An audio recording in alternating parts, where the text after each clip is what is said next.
Hey everyone, welcome back to our weekly intelligence brief. We go through 3 issues, one economic, one security, and one democracy related.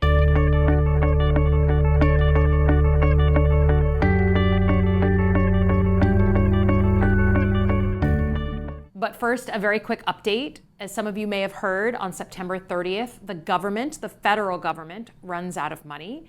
So there is about a 2-week period that we have to figure out what kind of compromise we want to get to in order to keep the government open for a few more months or many months. No one wants a government shutdown, certainly not me. I worked in the government for 16 years in the executive branch. No one wants a shutdown, but we got to get in a room and negotiate. And to me, if you want to be seriously considering my vote, we got to have a conversation about healthcare. Every single Michigander is at risk of losing their health care or having the price of their insurance, including their private employer-provided insurance, go up. So if we're going to have a conversation, let's have it. I'm ready to negotiate, but I'm going to bring up the issue of the price of health care because I don't know a single person who thinks we're paying too little for our health care. But today I want to talk about a really important issue related to our farmers and the real struggle that our farmers are going through right now to keep their farms alive. Farms already operate at a really thin margin. I grew up my early life on my family farm. I live on my family farm now. And it is very hard to keep generation after generation those farms going. People who are in active farming are worried about inflation, the price of inputs, regulation, all of these things that were already making farming difficult. Then you have the tariffs. And I just want to make sure everyone knows that the tariff story that's going on right now is kind of a sequel to the tariff story that went on in the first Trump administration. Trump put on tariffs back in his first term, and in retaliation, a bunch of these countries cut off American agricultural products from their markets. Most important was China. China said to us, nope, we're mad at you because you put tariffs on our goods, and so we're going to retaliate by cutting off American soybeans from their markets. China said, we'll just find other markets. They went to places like Brazil and no longer bought our soybeans. So as you can imagine, the soybean farmers, which are very important farmers across Michigan and across the country, got into some real trouble. So what did Trump do in response to our soybean farmers being in such trouble? He just started writing checks. He created a program, $28 billion worth of a program, to write subsidy checks to our farmers. Now, our farmers don't like receiving those checks. They want to work. They want their markets open. I have farmers say to me, we want trade, not aid. And what we are seeing now in this Trump administration is exactly what we saw before. There's retaliation against our farmers because of these sloppy tariffs that the president has put on all kinds of countries in all kinds of ways. And they're attacking our farmers in retaliation. And our farmers are already coming to us and saying, if we don't have some relief soon, we're going to again need those subsidy checks. We're going to need someone to write us cash. That means the Trump administration is going to come back and have to find a ton of money, billions and billions of dollars, to pay the farmers because of their tariff plans. So middle-class Americans are having to pay those tariffs, and our farmers are going to have to be the recipient of subsidy checks in order to keep their farms alive.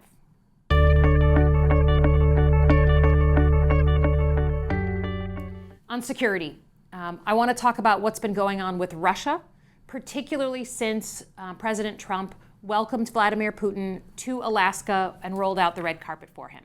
This is important for American national security in a bunch of ways. The president in August hosted Vladimir Putin in Alaska. He rolled out the red carpet, and afterwards we saw the following things happen. Vladimir Putin launched the largest single raid on the capital city of Ukraine, Kyiv. He went and hung out with the president of China, Xi Jinping, and attended a big military parade to show their relationship in front of the world. And then in the last couple of weeks, they've sent Russian drones over the border of Poland, a NATO ally, and then Romania, a NATO ally, just to test the defenses and see what the United States and what NATO would do in response. All of those things have happened in the month and a half since the president welcomed Vladimir Putin. This is a real thumb in the eye of the president. This is Vladimir Putin saying, I know I just sat with you in your own country, but now I'm going to do whatever I want.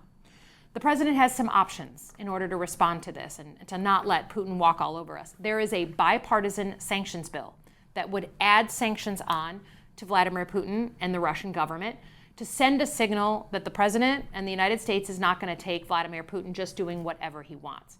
Now, why is this important back home in Michigan or in the Midwest? It's important because the other folks around the world, the other countries, both our friends and our adversaries, watch how we react to someone like Vladimir Putin, and they take notes.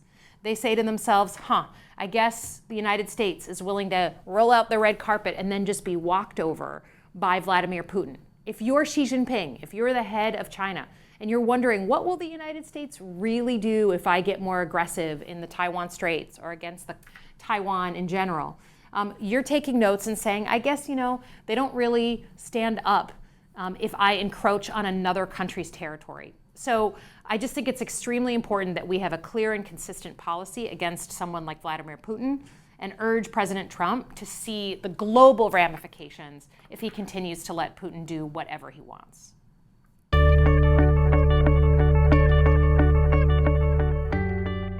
And then lastly, on democracy. It's been a tough few weeks on the issue of freedom of speech.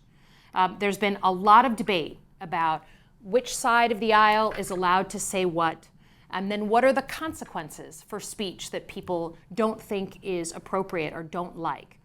And I think it's important to review the bidding, that the United States of America has freedom of speech written into our Constitution. We invented the concept that a citizen was free to speak their mind, even when people disagree, and there wouldn't be retribution. That was a radical idea when the United States invented it. But the thing about freedom of speech is that you can't just take the position that you only like free speech when it's your side or when someone agrees with you. If you want to be a real American patriot, you have to defend other people's right to freedom of speech. We saw problems with this week, right? The president had his leader of the FCC, a man named Brendan Carr, who, by the way, wrote Project 2025. He this week put real pressure on one of the TV networks to fire yet another late night host that makes jokes about President Trump. And the reason why this is so worrisome is because if we become a country where whoever's in power, whichever party's in power, can just say, we don't like the talk that's coming out of that person. We don't like the conversation that's coming out of that leader or that TV host. We effectively eat away at one of our country's most valued assets, which is that freedom of speech. So I'd ask everybody watching to just be honest about it, that we need to be okay with freedom of speech, whether we agree with it or not.